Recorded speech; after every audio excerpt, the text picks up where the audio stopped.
So it's awkward that that's their job. So funnily enough, in spring, speaking of predictions, I remember you, on our internal cast predictions, basically went through after like week 1 or 2 and went to every X7 game and put X7 for the rest of the split. Yes. And that worked out pretty well for you, actually. They had a very strong split. Summer, not really been sunshines and rainbows. Legitimately, though, I'm going to call out our social media manager right now. I was winning predictions, and we've stopped doing them. Well, what a shame. It's almost like we're not. It's almost like I totally didn't rig this, so I have to not lose games. Honestly, you saw that you were behind me, and you were like, "Well, that's not a good look." That's just not on. But we are on to the rip for our third game of the day: Dusty versus X7 Esports. Of course, analysts are favoring Dusty. I think X7 looked pretty spicy. What's your take? I think the draft is something that Dusty have shown before. It has been in Backland we trust, and it has worked out for them. Fair amount this split. I think in spring, Backland was ramping up from a couple of shaky early weeks into a strong end of it. In summer, Backland has been one of our best mid laners. Now, there is a difference between succeeding on a Yasuo combo against some other teams compared to succeeding as Tempt. Because Tempt is incredibly good at this video game called League of Legends, and is on Ahri. Now, has gone for the Ignite, it's the double Ignite lane. Ahri tends to really bully around melee matchups in the first couple of levels. I think that Backland has all the tools to make things work in team fights. I'm really looking forward to seeing Kerberos helping dunk on some low health targets. But if the game falls away from them early on, and it very much can, I think X7 can win 3 lanes.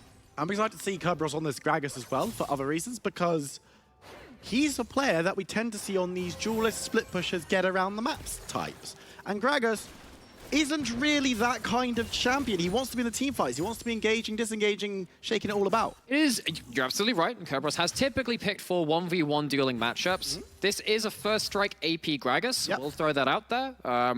I'm not sure if we can actually see the secondary runes for Kerberos. I'm always interested in what Gragas goes secondary. I'll believe it. Actually, no, it's probably just going to be sorcery. He's got sorcery because he's got the mana flip band. Yes, that's a very good pickup. I wasn't even looking at that. But either way, if you're looking at that first strike, you are probably going towards, your Night Harvester into the Seraphs, and that is a lot of damage. For those of you that are watching the LEC over the last week, Wonders Gragas for Fnatic was absolutely absurd. Did something like 848 damage per minute on that champion. That's on the highest end of the scale, probably, but when you're looking at this comp, when you are looking to just dunk onto some poor unfortunate soul who's been caught up in a totally non-Disney fashion by the Dusty Wombo combo, that extra damage coming from the Yasuo is absolutely pivotal. So Kerberos still has agency in the game and has that ability to show off the individual skills. 100%, and we saw the first strike Gragas down in Division 2. Stumpy played it when he was subbed in. Got rolled by a Sejuani. I'm mildly disappointed we didn't see the Sejuani coming out again, because we know Chasey can play it, because we've seen 2 games of it already. So I think in this draft, I think, yes, something like Sejuani can hold the door shut and keep your carry safe. But if you are dealing with Gragas, who, if they do actually end up committing to the fight and actually flashing in, body slamming in, low range, Graves, low range, Yasuo, very much low range, melee ulting into you, and the Nautilus doing the same thing. If you manage to not catch the Aatrox survives the initial engage or has a Renata or something like that, you get to pop around, you get to hop around with the world ends up increasing your healing, you get 1 Gore Drinker, and suddenly the fight's reset. And suddenly your combo has been hit onto a target that really doesn't care and gets to regen through all of that. Chasey is there to be the Sword of Damocles, not a Darkin sword this time, it's a mythological Greek one instead, where you end up missing the combo onto him one time and that string snaps and it falls on you. And Chasey can very much turn these fights around on the Aatrox. Assuming that Chasey gets to the mid stages in a decent fashion. Of course, Aatrox sometimes has a bit of a bad time. Yep. Speaking of Ahri, though, because I love doing it. We weren't, but okay. Yeah, so we're just seeing it on screen here. So I'm trying to remember who I saw play the Ahri the other week into Backland. He would have actually been into Backland, thinking about it as well. I'm trying to remember the player on the other side of it was the other Yasuo game which Backland played. Now, what you do with this matchup is you just throw 1 skill shot at Yasuo and see if he uses the wind wall. You can see Tempt there, throwing out the Q and goes, yeah, sure, you can put out your wind wall if you want. You can only use it once per wave, especially at lower levels. And then you turn around later and you auto-attack. So you auto-Q, you pop the wind wall, you wait for that to go down, then you auto-W and you get your actual execute after that point. As you can see, Tempt taking control of the mid lane matchup as opposed to Backland in his previous Yasuo game. Having a much easier time of it. And Tempt just doing easy things and has even picked up a Dark Seal. There you go. Always knew I liked this player.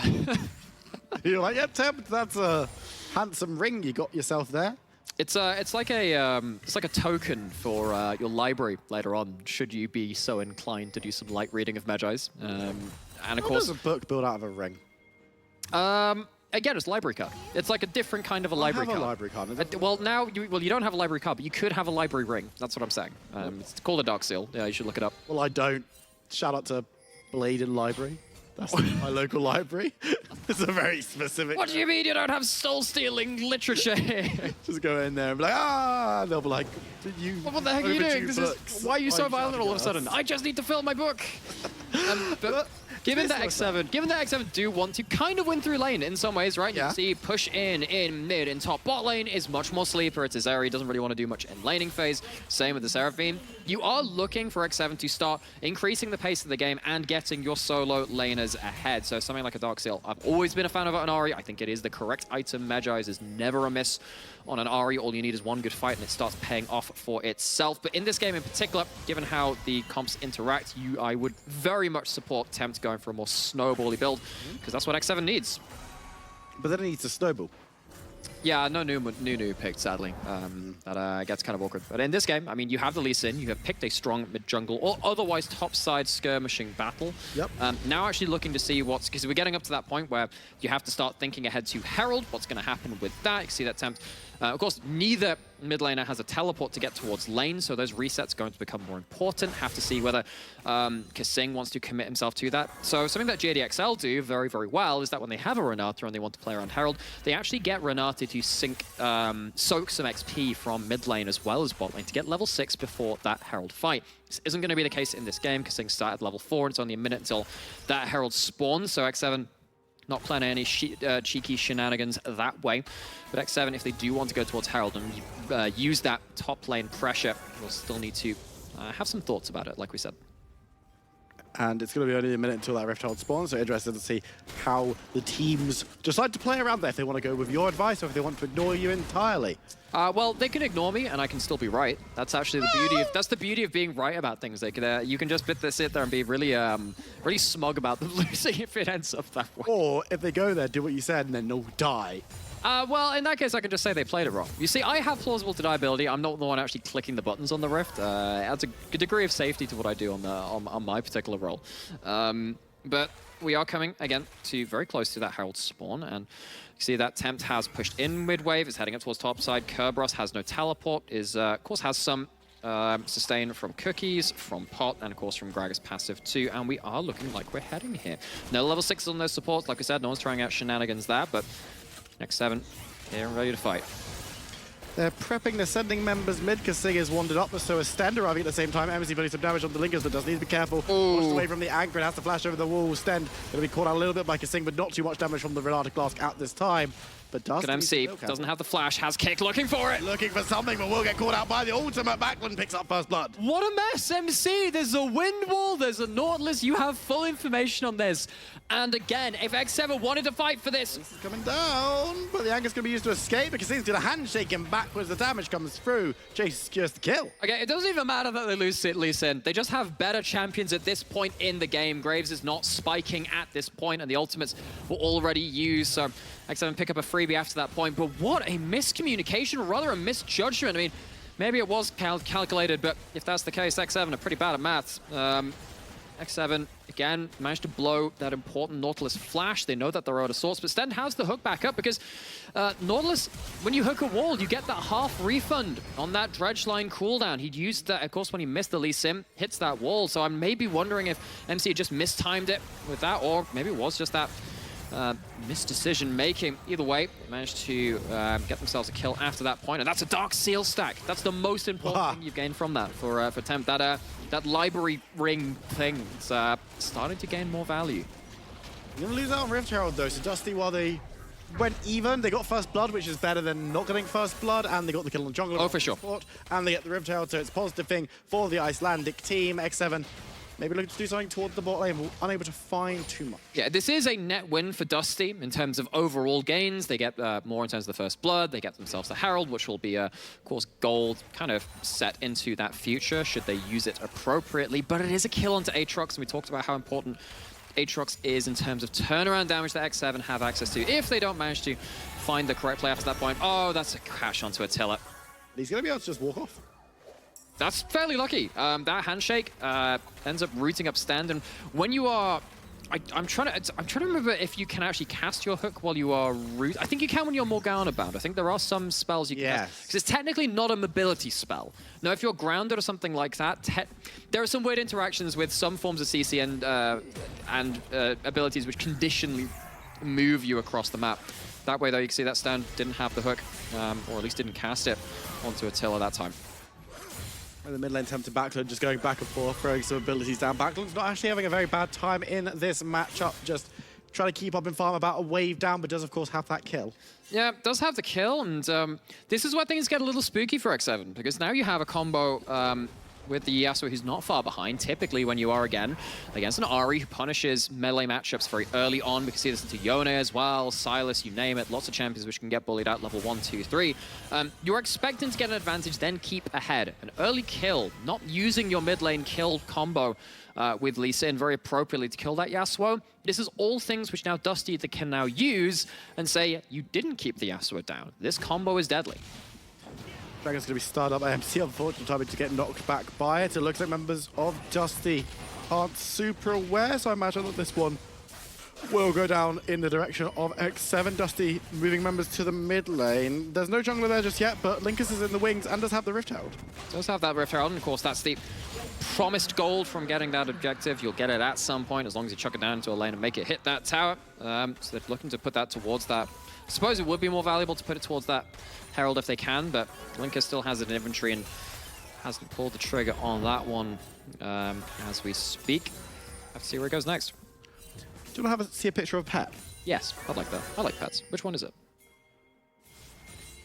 Oh, Pets. I like cats. I'm a cat pet. Oh my gosh, that's a lot of cats. It's 4 cats. That's a lot of cats. That's more cats than I have, which is 0. It's not hard to have more cats than me. If you have any number of cats, you have more cats than me, and that makes me quite sad. I grew up with a cat. I was I'm a big fan of them. I had a good cat experience growing up. And I hope you're having a good cat experience too, Crimson Craven. I hope... Oh, actually, we're going to see Temp diving away from the ultimate. Should be able to stay alive. That's a good Fox experience. I hope that... Not dying to the cake. Rather than being Crimson Craven, it's just very fancy. He's Crimson Sea Raven. But either way, I hope you're having an excellent day. More pets, please. But Kasing is going to step forward, gets the handshake down onto Backlund. Tempt is there, but can't get too much damage down. The Ignite is utilized.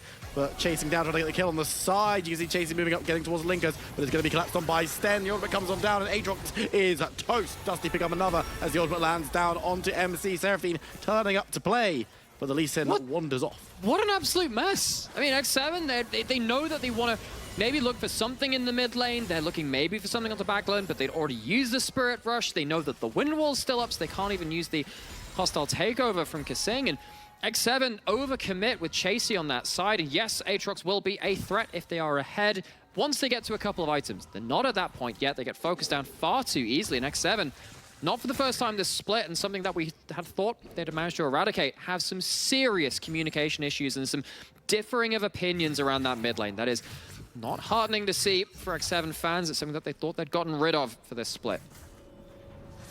And, I mean, X7, they haven't looked the same beast this season at all. And a lot of that has to come down to the new tools that they've brought in. I think Attila has, by and large, been upgraded on Nata, because that was the perceived weakness of last split. But the top side for X7 hasn't looked the same.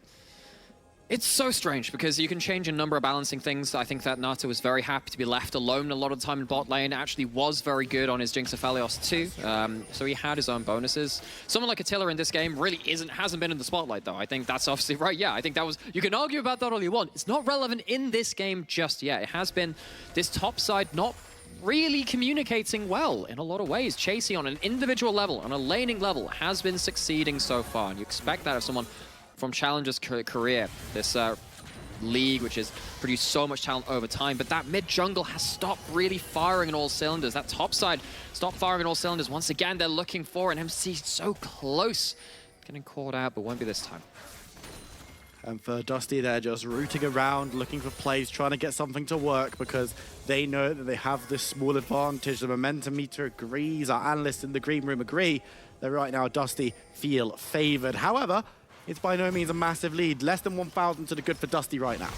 Yeah, so it was Astralis that Dusty ended up playing with the last time they played this comp, and that was very important for them because actually it was the first time that Dusty beat a team above them in the standings. Now X7 are actually below them. See if that ends up weighing into this one. Of course, they already bucked that one trend, so why, you know, pay too much attention to it, but Dusty are starting to climb up in relevance in their own way. But in that other game, this is why it's relevant to not meander too far. They found so many ways to punish Astralis when they were playing defensively. Astralis couldn't find their own way back into that game, and now X7, who are ahead in gold, but still very threatened by this Yasuo's presence, and anyone who goes missing on the map will have to be very careful that Dusty doesn't deal to them a similar kind of defeat like they did with this same combo to Astralis, who are, again, still one of our top teams. And for X7, they're going to move towards the second Rift Herald, starting it up, want to grab themselves something around the map. Of course, they've got these two dragons. It's Mountain Soul, which isn't the most exciting, but will definitely help in teamfight situations. And for MC, grabbing that Rift Herald will allow him to try and open up the map a little bit, maybe looking towards this mid lane. I think that just backing up quickly towards that Dragon Soul, if you get Mountain Soul, particularly Aatrox, we talked about how important he would be if he manages to survive and turn around damage. Yeah, Mountain Soul is the very best one for doing that, for burst damage in particular. Something like an Ocean, of course, could serve its own way. That's an ultimate put out, but they're not pulling the trigger. Backlund not in range or choosing not to follow. The Tiller was the only one really hit by that. The rest of the team huddled around him for support, and the Rift Herald will be dropped immediately into this mid lane, trying to open up the map a little bit. Dusty controlling the river entrance down towards Dragon, which has just spawned down on two summoners. And now that's the ult. Gage on the ultimate will land down. Glass doesn't hit anyone. The knock-up on the temp won't be followed through. There's the curb. Charmed up, rooted up. Damage comes through. Kicks away by MC. Seraphine finds nothing but a flash as no one goes down. I mean, if this was a shooting range, everyone's getting 0 points, folks. If there are some stray shots just about hitting the target, but not able to be followed up on. Dusty can't find that Yasuo entrance into the fight.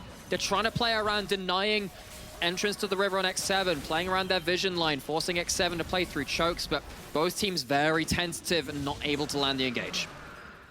Dusty will be able to secure themselves the Dragon, though, which will slow down this potential timer for X7 to get this advantage and open the door for them a little bit. So what we saw in that last series of plays is effectively X7 around Herald, taking that uncontested, and then X7 not contesting Dusty on the actual site of the Dragon itself. It really feels like when one of these teams has the territory, the other team doesn't want anything to do with that. So what we're going to have to track in the next 5 to 10 minutes is if one of these teams will start breaking that kind of mold or just continuing to take territory for themselves, stopping the enemy team from walking into them, taking vast swathes of the map for their own. Is being pushed in a little bit by Chasey, as we mentioned. While things haven't necessarily looked great for X7 in the team fight situations, he has been doing fine in the 1v1 up against that Gragas, and Attila just clearing out the mid lane. They got a decent amount of damage on this mid tower. Unfortunately, weren't able to utilize that, but it will be an easier push next time. It'll be an easier push next time, but the question is, when is that next time? Because, as we said, both teams very happy to hold on to their own areas of the map, and that has been a big way to really determine this game, and neither team has been easy to let go of. Just as I say that, actually, it's going to be a traded bot lane for mid here, so my point goes completely out the window. Next time I go, yeah, mid lane, whatever. We'll go trade that for mid for bot. Good effort, though. I appreciate the attempted analysis. As we see a flash coming through from the Yasuo. Backlund caught out a little bit, but he's going to be fine to move back towards his standing mid lane tower. So Chasey now on the weak side of the map. See if Dusty can complete any kind of cross map, and with that hook missing, the answer is no. So what we are going to see is mid lane collateral going down in favor of Dusty. They take X7's turrets, and then we see a trade of jungle quadrants too. That also means vision going down. So if you're looking for these picks, either whether it's the Lee Sin, the Ahri, or the Yasuo, Gragas, and various other forms of engage, that's what we're looking towards. If Dusty go into that bot side jungle, that vision's going to be difficult for them to deal with, whereas X7, if there are a couple of wards left around in their own red side jungle on the other side, they'll need to be wary of that too. Coming up to the 20-minute mark, the Baron will be available for either of these two teams to take. It's been a very slow game. This one will likely be adding to our slightly longer average game time. Yeah, sorry if you again need to be 50 seconds earlier to your various dinners. That's the level of increase we've had with our game times from spring to summer. True. That 50 seconds, you know, that's enough for a parent to get really annoyed at you. It takes my parents a lot less time than that, I'll tell you from experience. But X7, they try to control the vision around this Baron area. Not sure if they have the quickest Baron take? No, but again, it's just threatening about this territory. It's just saying you have to engage into us, and we see the Encore was used that from Seraphine. Sten committing, I believe that was just a Hex Flash over that wall, but either way, has the Hex Flash now. Not sure if that was the actual full summon, it wasn't tracking that one, but neither team happy to just throw everything away on a limb. They want the right engage, and they're not happy to allow the counter engage to come through. X7 have less ways to deal with Dusty and getting on top of them, and something like a Wind Wall even stops the Renata from being that more classically reliable engage. Has come down to mistakes. X7 walking topside, but they haven't seen Graves. Oh, that's a lot of damage. Kazinga's has turned off the light. The damage coming on through onto Renata Glass is big, but the ultimate comes through and Kazinga's gone. May will explode, will be cut down by Backlund. Zebsy dives away. Attila in the pit, needs to be careful, but dives over to try and save the rest of the team. Tempt is running, dodges away from the angle, but looks to go back in towards Sten, but won't be able to find it. Attila over the wall, but can't find anything really. As X7 looking for a re-engage, but this is missing. This is the flash charm. X7 MC survives a second longer and will heal to freedom, but that was not pretty. Oh, that hit me right in the nostalgia. That's a bit of a Nightmare charm, if I say so myself. I expect a little bit different from these pro players, but again, you can see how hard it is to make these initial engages. There's a lot of disengage. There's a lot of ability to buy a lot of time, and X7, they lose one, but they are still looking for the turn, but they haven't blown the Wind Wall. They haven't managed to get anyone low enough to finish off the fight completely at this point, and then Tempt tries on 2 different occasions to try and catch their target. Doesn't actually have vision over the wall, was looking for a blind snipe onto Backlund at the back end of that. And it's a bit of a desperation move, it feels like. Not actually sure they really needed to do that, but as it stands now, X7 wasting a lot of tools, now even-ish in gold, and not really feeling happy about this situation. Again, Dusty just needs one explosive cast to make the difference. Oh, coming in onto MZ, going to be caught out. Charm brought back to the fight and blown up. Will be able to survive a second longer. Oh, there it goes. Comes through, but I don't think he's going to find anyone and will be taken down by Linkers. X7 4v5 as Dragon spawns onto the Rift. Charm lands this time around, but I don't think X7 can contest this. Oh, that's the ult. They're going again. AC gonna have to flash away as Dusty chase him away. 2 ultimates committed, but at least with that, they secured themselves this Mountain Dragon, getting several of their own up there now. And we talked about how a Mountain Soul would be very important for X7. And yes, Dusty managed to delay that being stacked up were X7 to get themselves another 2, but just getting themselves the extra amount of resist on top of their own, all those defensive stats and whatever. And piling that on top of several shields, on top of a shield bow, on top of an Eclipse shield, on top of Seraphine, becomes that more valuable. So X7 giving away 2 of those Mountain Dragons to the other side. That's not going to be great for them moving further into the game. And it slows things down a little bit. I want to see a Crime City Seraphine skin where she's got a little trumpet. That is one of the best ideas I've heard you say. What else would there be? I mean, that one's a really good one. I'm not sure I've got a better idea than that. I mean, sometimes I'm just right, you know, like it just happens. Okay. Less than I'd like, but sometimes it does just happen. I think that Ari should have a Crime City skin. I don't think Ari For no reason apart from I would like it. Feel like just like I would like there to be a Debonair Ari skin, or a, what's another skin line? Union Jack. I would like a Union Jack Ari skin. There's only one. You see how this works? It can work for anything. It really doesn't change my opinion then. No, I miss Fiddlesticks. That's a tangent. Well, Porp ended up playing that one game of it, of course. Yeah, he did. For Singularity, and the last hurrah of the Spring Singularity roster. 1 Schliegums to go off into the night. And Singularity, of course, playing later in the day. We'll catch up with the new iteration of this roster later on. But we have course, this quite slow affair continuing to go on. And again, Dusty happy to wait for that engage. X7 not happy to wait this time. Goes wide, and it's back to the practice tool as MC gets charmed in. So does Chasey Cub on the flank looking for something, but nice re-engage from Sten, gets kicked away, and Seraphine goes up as well. X7 sloppy once again, but unpunished this time around. They get themselves the tower, and that was a lot of ultimates for a whole lot of nothing really happening after that point. And X7 at least get that mid lane out of turret. They want to play around picks, they want to play around vision. That's a big part of their game plan between their mid jungle. And of course, Zeri being able to join the fray over the wall. Getting that mid lane out of turret really helps with that. So another thing to track. We talked about how that territory can really affect both these teams, trying to go into enemy vision. Yeah, well, with that mid lane out of turret down, X7 find themselves a bit easier to play that out. Chasey finds Kerberos in the river, but this is a tanky Gragas. The fat man has got some layers on, and Chasey going to be unable to do too much Layers. other than like an ogre. Yes. I've heard that about them, those mythical beasts. Yeah. Now, once again, X7, they pushed away that mid out of turret, they put down wards, they know where Dusty are. Again, you can see how differently they can play now. They can play a little bit further up, but I mean, playing a little bit more aggressively on top of not playing aggressively at all is still not that much, turns out. And for Dusty, they're happy to move up and contest this vision a little bit, grabbing themselves there. You wards be fearful.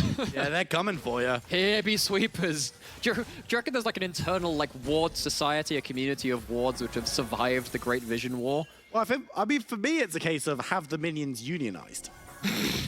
Well, I mean, they're on different teams. Well, no, but like, the blue minions. They're certainly not freelance.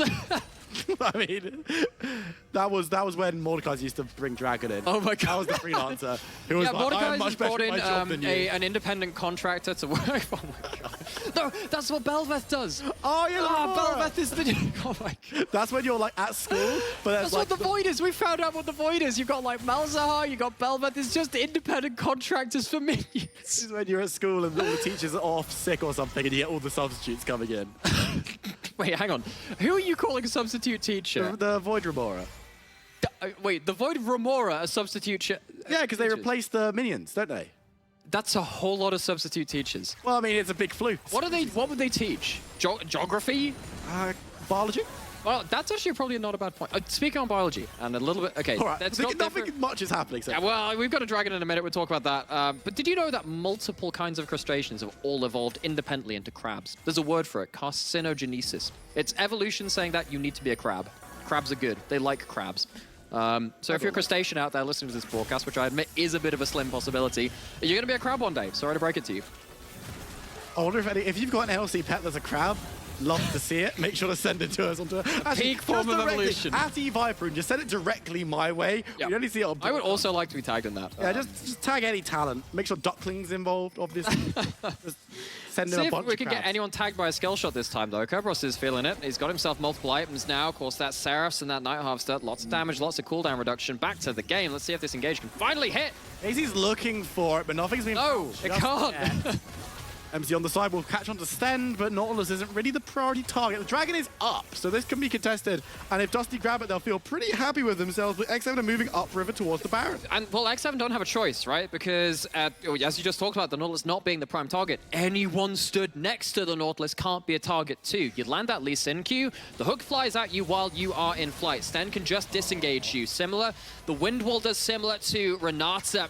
X7 don't have clean engage options. Dusty, they're not pulling the trigger either, but they're also getting dragons. 3 Infernos, that's a lot of mountain dragons. Chasey's standing in the breach. Charm lands, but this time on the club, who's pretty beefy. Backline in the backline, but Chasey goes gold and can't find anything, has to flash away. Now Tempt running back to the side as Dusty look to just orderly retreat. They've already got the dragon. They don't need to go much further. Okay, we'll see what we can do. Sten looking to see what he can land with that flash on the Nautilus. Doesn't have the ult, has a hook, has a passive, though. Lots of ways to try and catch people out, but Dusty, X7, once again, not finding those clean engages. And, now Dusty have themselves third mountain. Soul Point, lots of resist. What can they do with this? X7, they're not landing relevant damage, and that's a TP. I am so unbelievably Oh my god. confused as MC gets the kick, but Chasey just deleted, won't be bailed out as Dusty moving forward. MC flashing the wall, but I'm speechless.